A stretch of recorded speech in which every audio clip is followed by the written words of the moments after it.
hear that you've partnered with local authors such as Tom Averill to produce this latest exhibit. What was that call for entries like, and how much poetry did you get? Well, both Tom and Dennis Etzel were instrumental in getting the whole project launched.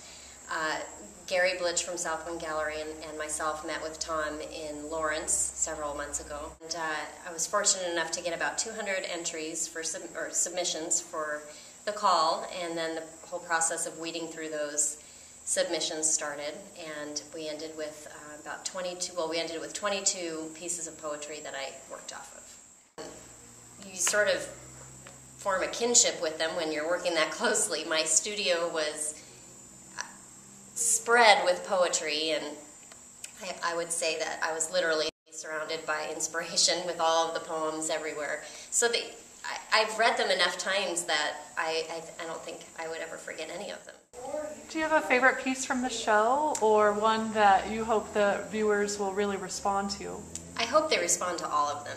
Every piece has a piece of myself and a piece of the poets in the painting. I hope that having the poetry exhibited alongside the paintings aids people in seeing where the painting came from.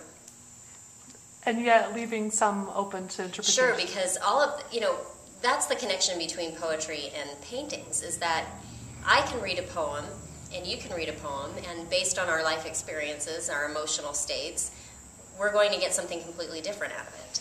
And the same thing happens when you view it, abstract art.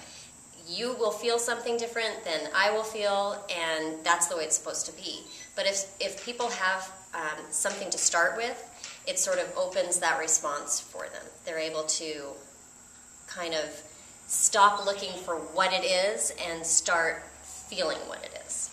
The space is perfect for this kind of a show.